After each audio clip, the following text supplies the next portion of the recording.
Herzlich willkommen bei Videowissen. Am 21. Februar 2024 fand im Nikolaus-Kopernikus-Planetarium in Nürnberg eine Auftaktveranstaltung statt, und zwar zum Simon-Marius-Jubiläum. Wer war Simon Marius? Er starb vor 400 Jahren und war ein Zeitgenosse Galileis, und er hat ähnlich wie Galilei Entdeckungen mit einem Fernrohr gemacht und stand eine Zeit lang in Konkurrenz mit Galilei. Galilei bezichtigte ihn zeitweise des Plagiats. Darum geht es in einem kurzen Einführungsvortrag, den Pierre Leich, der Präsident der Simon-Marius-Gesellschaft, über Simon Marius gehalten hat. Wer auf den Geschmack gekommen ist über Simon Marius, für den gibt es in wenigen Wochen einen Vortrag nochmal von Pierre Leich mit vielen interessanten Details über dieses Wettrennen zwischen Galileo Galilei und Simon Marius. Werte Gäste, ich darf Sie herzlich willkommen heißen, auch im Namen des Vorstands der Simon Marius Gesellschaft. Wir freuen uns, dass so viele Gesandte gekommen sind aus Sternwarten, Bibliotheken, Archiven, Museen und Vereinen, aus Ansbach, Bad Windsheim, Bamberg, vom Brombachsee, Feucht, Gunzenhausen, Heitz, Bronn, Ingolstadt, Krems an der Donau, Linz am gleichen Fluss, Neumarkt, Nürnberg natürlich vielfach, Offenhausen, Rüsselsheim, Schwabach, Sonneberg, Stein, Weigershaum und Würzburg. Namentlich freue ich mich und möchte begrüßen Günther Martello, den Präsidenten des Österreichischen Astronomischen Vereins. Neben ihm sitzt Theodor Egbert Benjamin Marius. Und wenn Sie den Verdacht haben, es könnte eventuell ein Nachfahre der Familie oder der Eltern von Simon Marius sein, dann haben Sie da durchaus richtig getroffen. Aus den Niederlanden ist man aber gar nicht der weitest entfernteste Gast. Das ist Boreima Oroogon, der tatsächlich extra aus Mali zu uns gekommen ist, um diese Veranstaltung zu verfolgen. Er repräsentiert die ehrenamtlichen Übersetzer. Das Marius-Portal gibt es ja in 37 Portalsprachen. Und hier hat er das Bambara übernommen. Toni Christi ist eventuell auch hier, auch ein weiterer Übersetzer. Es sind auch einige der Übersetzer aus der Gruppe von Joachim Schlör, der 88 das Hauptwerk des Simon Marius übersetzt hat. Und Sie erlauben es vielleicht, wenn ich privat noch meine 93-jährige Mutter auch herzlich willkommen heiße.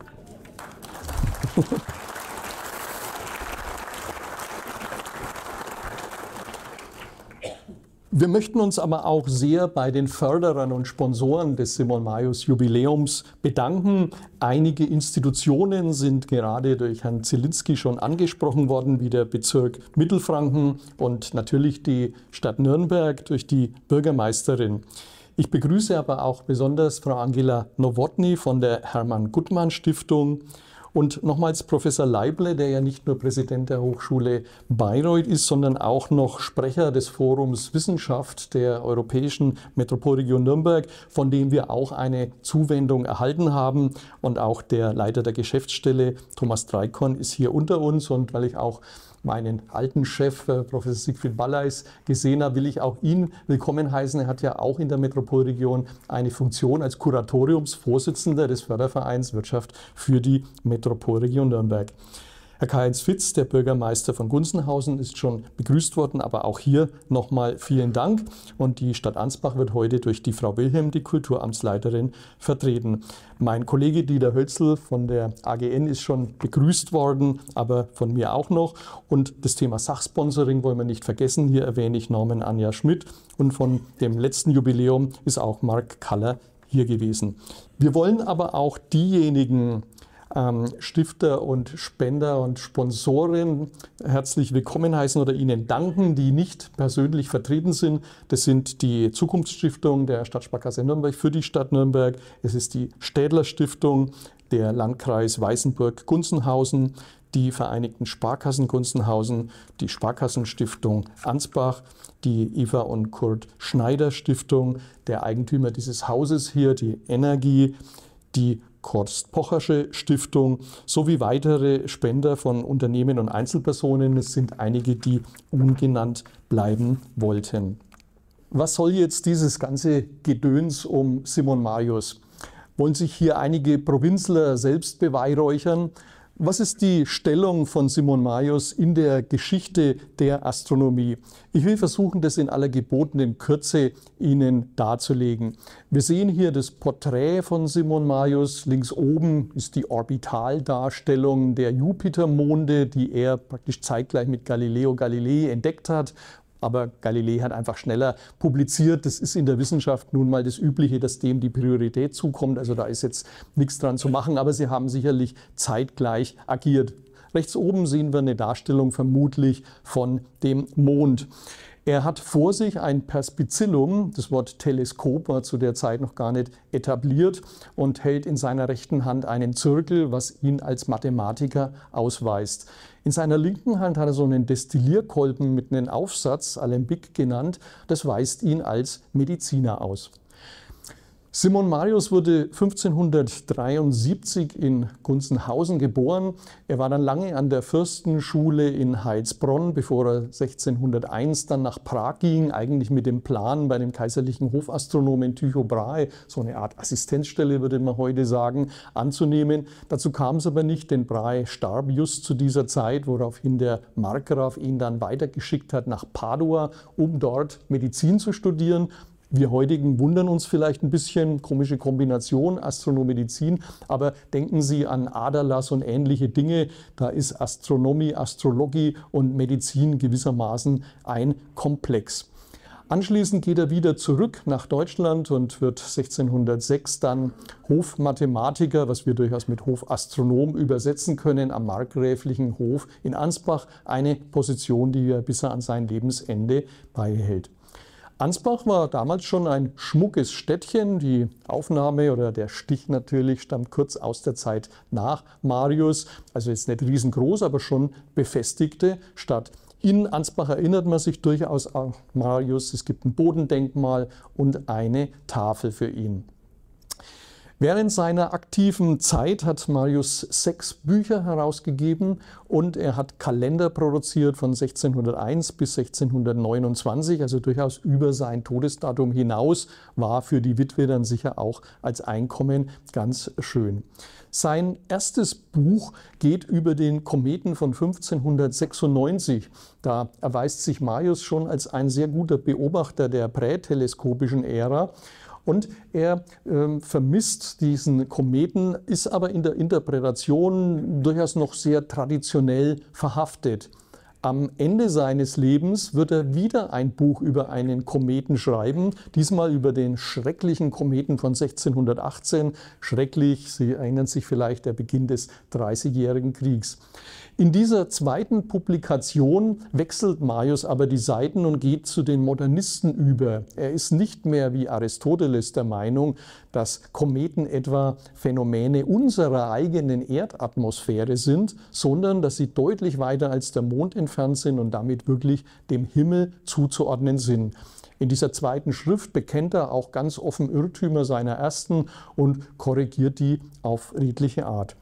Zwischen diesen beiden Publikationen und auch zwischen diesen beiden Kometen ereignet sich etwas für die Astronomie Epochales, nämlich die Erfindung des Teleskops, das 1608 erstmals in Den Haag bei einer Friedenskonferenz vorgestellt wird. Von diesem Teleskop konnte man dadurch erfahren, dass man eins geschenkt bekommen hat. Da musste man aber König, Kaiser oder Papst sein. Das ging dann aber relativ schnell, außer man war Kriegsgegner der Niederländer, wie der spanische König. Der musste sich natürlich am freien Markt besorgen. Man konnte auch eine Art Zeitung darüber lesen, in der natürlich eigentlich über diese Friedenskonferenz berichtet wurde, aber da wird eben auch die Präsentation des Teleskops erstmals erwähnt. Diesen Weg ist vermutlich Galileo Galilei gegangen.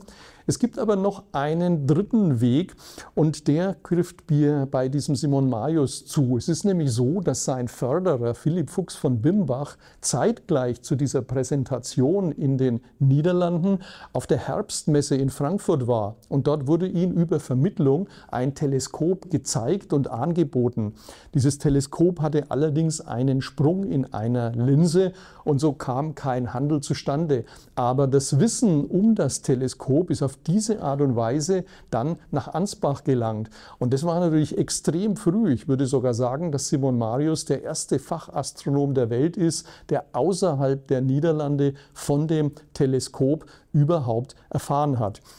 Marius und Fuchs von Bimbach haben dann natürlich versucht, ein solches Teleskop nachzubauen. Die Erfindungshöhe ist ja jetzt nicht ganz gigantisch, aber man muss natürlich sagen, die Linsen sind nicht ganz identisch mit denen von Brillen, denn die sind nach Nürnberg gekommen und da muss ich leider einen kleinen Wermutstropfen öffentlich machen. Den Nürnberger Optikern ist es leider nicht gelungen, passende Linsen dem Marius zur Verfügung zu stellen.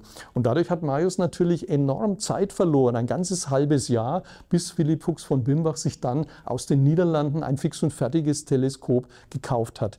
Hätte das damals geklappt, wir müssten die Frühgeschichte der Teleskopie vermutlich umschreiben und diese sensationellen Entdeckungen, die damit gemacht wurden, hätten dann nicht von Florenz, sondern von Ansbach aus die Runde gemacht. Wenn man so ein Teleskop erstmals auf den Himmel richtet, wird man feststellen, dass es viel, viel mehr Sterne gibt, als man mit dem bloßen Auge sehen kann. Viele Formationen, wie etwa die Milchstraße, lösen sich auf in eine große Anzahl von Einzelsternen. Aber das geht nicht bei allen Objekten so. Bei dem Andromeda-Nebel, da ist es tatsächlich anders. Und schon zu Lebzeiten von Marius hat man ihn gerühmt für die Entdeckung des Andromeda-Nebels. Das muss man ein bisschen mit Vorsicht genießen, weil jeder gute Beobachter, und es sind ja hier einige, der kann natürlich auch mit bloßem Auge den Andromeda-Nebel sehen. Aber Marius ist definitiv der erste Europäer und sicherlich der erste Mensch mit Teleskop, der versucht hat, den Andromeda-Nebel aufzulösen. Und das ist ihm nicht gelungen. Das ist weiterhin ein Nebel geblieben. Wir heutigen können natürlich sagen, ist völlig klar, denn der Andromeda-Nebel ist kein Objekt unserer Milchstraße, sondern das ist eine eigene Galaxie und er ist damit viel, viel weiter entfernt als alle Sterne, die wir mit bloßem Auge sehen können. Der Andromeda-Nebel ist dann ja auch weiterhin sehr prominent geblieben. Im 20. Jahrhundert hat Edwin Hubble an dem Andromeda-Nebel tatsächlich feststellen können, dass er ein extragalaktisches Objekt ist. Und auch hier wurde wieder eine Weltsystemfrage entschieden. Wir sind nicht das einzige Weltsystem im Universum, sondern es gibt offenbar viele. Nun, bekannt ist Marius natürlich für die Beobachtung an dem Jupiter-System und er hat zumindest die erste visuelle Darstellung für dieses System gegeben, die wir hier sehen. Er hat sich dann intensiv mit dem Jupiter beschäftigt in seinem Hauptwerk Mundus Jovialis, also die Jupiterwelt. Und wir wollen hier gar nicht in alle Details eingehen. Ich möchte Ihnen nur einen Umstand näher bringen. Das betrifft hier die rechte Darstellung, die Marius aber auch vorher schon mal veröffentlicht hat im Prognosticon auf 1613. Worum geht es hier nun? Wir sehen zunächst in der Mitte die Erde. Und das hier B, das ist die Bahn der Sonne. Also wir haben zunächst mal ein geozentrisches Weltsystem. Und der Jupiter ist das hier oben, der zieht hier irgendwie seine Bahn um das Ganze herum. Und ein Mond des Jupiters ist einfach mal hier herausgenommen. Jetzt geht Marius davon aus, dass die Bewegung der Monde um den Jupiter gleichförmig erfolgt. Das ist vielleicht eine Annahme, wo wir in der modernen Wissenschaft vorsichtiger wären, aber für die damalige Zeit war es auf jeden Fall mal eine Grundlage und ich würde in jedem Fall sagen, dass derjenige oder diejenige, wo behauptet, dass der Mond des Jupiters mal schneller und mal langsamer wäre, in der Beweispflicht ist. Insoweit also eine zunächst mal akzeptable Voraussetzung. Was Marius jetzt aber erkennt an seinen Beobachtungsdaten ist, dass die Gleichförmigkeit der Bewegung der Jupitermonde nicht von der Erde aus gesehen werden kann, sondern von der Sonne aus gesehen werden muss. Wenn die Sonne in dieser Position oder dieser ist, macht es keinen Unterschied, ist klar. Aber wenn die Sonne hier außen ist, dann macht es eben tatsächlich einen Unterschied. Und insoweit gewinnt Marius durch das Teleskop ein Argument, dass der Jupiter sich um die Sonne dreht. Was die Sonne jetzt macht, das muss man noch sehen, aber das ist auf jeden Fall eine wichtige Erkenntnis. Die Jupitermonde als solche sind natürlich insoweit eine wichtige Beobachtung in der Astronomie gewesen, als sie gezeigt haben, dass es auf jeden Fall Objekte gibt, die sich nicht unmittelbar um die Erde drehen. Denn diese Monde des Jupiters, die drehen sich natürlich um den Jupiter. Wie gesagt, was der dann macht, das muss man noch sehen. Aber das ist natürlich schon eine auch epochale Einsicht. Es bewegt sich nicht alles im Universum um die Erde. Die zweite Beobachtung, die ich Ihnen von Marius zeigen möchte, sind die Venusphasen. Und das ist systematisch vielleicht sogar noch wichtiger als die Jupitermonde. Wir sehen hier zwei Beobachtungen, eine links und eine rechts. Und die waagrechte Linie, das ist der Horizont. Und Sie erkennen vielleicht, dass die Lage dieser Phasen der Venus offenbar irgendwie von der Position der Sonne abhängt. Und hier ist ja Tag, hier ist Nacht, verbirgt sich die Wolke hinter einer die Sonne verbirgt sich hinter einer Wolke. Und wahrscheinlich habe ich im Vorfeld bei der Katharina Leiter oder allein schon durch Betreten des Planetariums in den AGBs zu eingewilligt, dass ich natürlich jetzt sagen muss, schauen Sie niemals mit dem Teleskop ungeschützt in die Sonne. Wobei manche von Ihnen kennen vielleicht das Astronomie-Bonbon, dass das natürlich schon geht, aber pro Auge halt nur einmal. Diese Venusphasen, und das müssen Sie mir jetzt einfach glauben, die belegen, dass sich die Venus um die Sonne dreht. Es ist zwar so, dass nach der ptolemäisch-aristotelischen Lehre die Venus auch Phasen haben müsste, aber die hat man nie gesehen. Und die Abfolge, die sich jetzt aber im Teleskop zeigt, die belegt eindeutig, die Venus dreht sich um die Sonne. Was die Sonne dann macht, ist immer noch unbestimmt, aber das ist natürlich ein sehr wichtiges Ergebnis, denn jetzt haben wir erstmals eine Beobachtung, die das aristotelisch-ptolemäische Weltbild falsifiziert, zumindest hinsichtlich der Aussagen über die inneren Planeten. Jetzt könnte man denken, ja super, das sind ja zwei tolle Argumente, fast schon Beweise, wahrscheinlich für die kopernikanische Lehre. Ja, so einfach ist die Sache nicht, denn man muss fairerweise zugeben, diese Beobachtungen lassen sich auch mit einem anderen astronomischen Weltsystem durchaus kompatibel erklären. Und das nennt man tychonisches Weltsystem, bei dem die Erde in der Mitte steht, die Erde wird vom Mond umkreist, die Erde wird von der Sonne umkreist, aber alle anderen Planeten, die umkreisen jetzt bereits die Sonne, die diese Planeten mitnimmt um die Erde. Das ist also ein Zwischenmodell sozusagen zwischen dem ptolemäischen Weltbild und dem modernen heliozentrischen Weltbild. Und insoweit steht Marius ein Stück weit zwischen den Welten. Und es ist manchmal sogar interessanter, Astronomen vielleicht aus der zweiten Reihe anzuschauen, denn an denen sieht man, wie die Argumente funktioniert haben, oft besser als an der ersten Riege. Und als letztes Bild, und da möchte ich auch für diejenigen, die ein bisschen an Kunst und Kultur interessiert sind, damit wir denen auch was bieten können, möchte ich Ihnen dieses berühmte Titelkupfer zeigen von einem Buch aus der Mitte des 17. Jahrhunderts, wo wir eine Auswägung der Weltsysteme sehen. Die wird vorgenommen von Urania, die hier an der Waage eben zwei solche Systeme hat. Und links sehen wir einen Astronomen. Sie werden das vielleicht nicht so im Detail erkennen, aber diese Flecken auf seinem Körper, das sind alles Augen. Es ist aber auch bereits ein moderner Astronom, denn er hat ja auch schon ein Teleskop in der Hand. Und rechts oben erkennen Sie vielleicht jetzt einige der Phänomene, über die wir auch schon gesprochen haben. Wir sehen hier einen Kometen, das ist die knusprige Oberfläche des Mondes, haben wir jetzt nicht vertieft, das sind die Monde des Jupiters, da oben ist der Saturnring und links sind Merkur- und Venusphasen. An dieser Aufteilung in Tag- und Nachtphänomene erkennt man aber auch schon, dass wir es hier offenbar nicht mit einem Kopernikaner zu tun haben, der dieses Titelkupfer in Auftrag gegeben hat, denn der würde so eine dem Wesen der Sache äußerliche Aufteilung nicht vornehmen. Es ist aber auch kein Ptolemäer mehr. Das ptolemäische Weltsystem, das sehen Sie rechts unten liegend und Ptolemäus selbst ist sogar hier auch abgebildet und er darf aber gerade noch sagen, indem ich korrigiert werde, werde ich aufgerichtet. Aber eigentlich ist er aus dem Rennen.